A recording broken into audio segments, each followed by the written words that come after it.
AHY dan SBY dilaporkan ke Barreskrim Polri. Kasus apa? Beliau dituduh melakukan upaya kudeta terhadap kepemimpinan Partai Demokrat. Nah, dari segi politik kita berharap Indonesia ini karena pemerintahan itu kan pemerintahan yang sah dan dipilih juga secara demokratis. Nah, maka kita juga berharap demokrasi ini dibangun dengan cara-cara yang baik, dengan cara-cara yang beretika dan tidak mengedepankan fitnah. Kami coba lampirkan beberapa dokumen-dokumen. Sini jelas dikatakan sempat tuding pemerintah ikut dalam kudeta, berharap SBY AHY legowo minta maaf kepada Jokowi. Ini yang kami minta. Sini dikatakan AHY tuding ya istana rebut kekuasaan Demokrat. Ya, Muldoko, jangan ganggu Pak Jokowi. Jadi jelas ada beberapa media-media yang mengatakan tudingan-tudingan dari pihak Partai Demokrat yang dipimpin oleh AHY. Nah, untuk itulah maka kami mencoba untuk melaporkan ke pihak Barreskrim atas pemberitaan baik melalui media elektronik maupun media sosial. Tolong Pak SBY dan AHY jangan tuding-tuding pemerintah begini. Tunggu saja, kita objektif kok. Jangan main serang-serang yang tidak ada dasarnya. Main insinuasi, itu yang saya minta.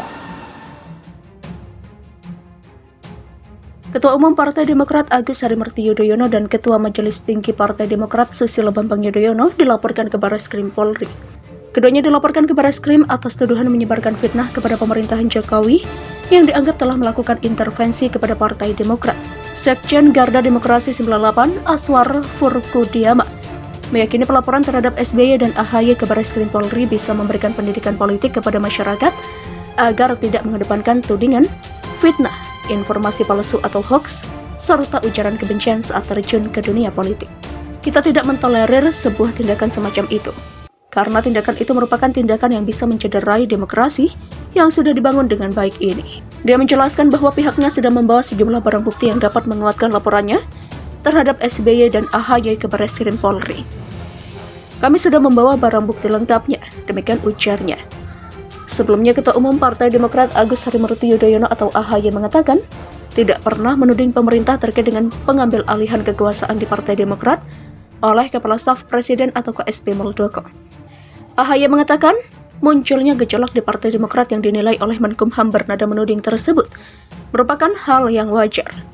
Hal ini disampaikan menanggapi pernyataan Menkumham Yasona Lauli yang dongkol terhadap AHY lantaran mengirim surat ke istana, seolah-olah pemerintah mengintervensi kepemimpinan Partai Demokrat. Pasalnya, namanya selaku Menkumham dicatut lantaran bertemu dengan KSP Muldoko. Partai Demokrat tidak pernah menuduh siapapun. Justru kami mengharapkan klarifikasi atau konfirmasi ketika nama beliau dicatut oleh kubu KSP Muldoko. Kita mendapatkan kejelasan memang KSP bermain sendiri. Demikian kata AHY dalam acara Satu Meja yang disiarkan oleh Kompas TV. Presiden ke-6 RI Susilo Bambang Yudhoyono atau SBY angkat bicara soal kasus dugaan korupsi PT Asuransi Jiwasraya Persero.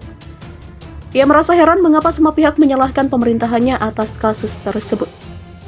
SBY mengatakan awalnya dia tidak merasa terusik dengan keberadaan kasus Jiwasraya, termasuk ketika Presiden Jokowi mengeluarkan pernyataan bahwa permasalahan Jiwasraya sudah terjadi sejak 10 tahun lalu. Pasang surut keadaan keuangan perusahaan, sehat tidak sehat, boleh dikata lumrah, kata SBY. Ketika dalam perkembangannya saya ketahui angka kerugiannya mencapai 13 triliun rupiah lebih. Saya mulai tertarik untuk mengikutinya, ini cukup serius, demikian ujarnya. Namun SBY mulai merasa terusik ketika muncul upaya membangun opini bahwa kasus Jiwasraya terjadi di pemerintahannya. SBY tidak menyangka isu kasus Jiwasraya malah dialihkan ke soal kinerja pemerintahan pada masa ia memimpin. Bahwa seolah tidak ada kesalahan pada masa pemerintahan sekarang ini dan yang salah adalah pemerintahan SBY. Saya mulai bertanya, apa yang terjadi? Kenapa isunya dibelokkan? Kenapa dengan cepat dan mudah menyalahkan pemerintahan saya lagi? Demikian ungkapnya. Ketua Umum Partai Demokrat ini menjelaskan jebolnya keuangan Jiwasraya baru terjadi 3 tahun lalu, karena itu SBY heran mengapa pemerintahannya yang disalahkan. Saya tahu bahwa krisis besar atau jebolnya keuangan Jiwasraya ini terjadi 3 tahun terakhir. Demikian tuturnya. Ia menambahkan banyak orang terdekatnya yang tidak suka apabila dia terus disalahkan. Namun SBY menegaskan jika tidak ada lagi pihak yang merasa bersalah dan bertanggung jawab, maka tidak masalah pemerintahannya disalahkan. Intinya kalau memang tak satu pun di negeri ini yang merasa bersalah dan tak ada pula yang mau bertanggung jawab, ya salahkan saja masa lampau. Demikian ucapnya. Sebelumnya, Presiden Joko Widodo angkat bicara soal kasus gagal bayar polis asuransi milik perusahaan pelat merah PT Asuransi Jiwasraya Persero. Jiwasraya menyerah dan tak sanggup memenuhi kewajiban pembayaran yang mencapai 12,4 triliun rupiah. Jokowi menegaskan masalah di Jiwasraya ini terjadi sejak 10 tahun lalu atau sejak era Presiden Susilo Bambang Yudhoyono. Ini persoalan yang sudah lama sekali, 10 tahun yang lalu. Problem ini dalam 3 tahun ini kita sudah tahu dan ingin menyelesaikan masalah ini. Demikian kata Jokowi. Jokowi menegaskan kasus gagal bayar Jiwasraya ini adalah masalah yang berat, namun ia meyakini Kementerian Badan Usaha Milik Negara atau BUMN dan Kementerian Keuangan mampu mengatasinya. Perusahaan asuransi Jiwasraya memastikan pembayaran kewajiban sebesar 12,4 triliun rupiah yang dijalankan pada Desember 2019 tak bisa terlaksana. Hal ini disampaikan Heksana Trisasongko selaku Direktur Utama Jiwasraya. Menteri Keuangan Sri Mulyani Indrawati mengungkapkan penyelesaian masalah gagal bayar polis PT Asuransi Jiwasraya Persero bakal diserahkan ke ranah hukum.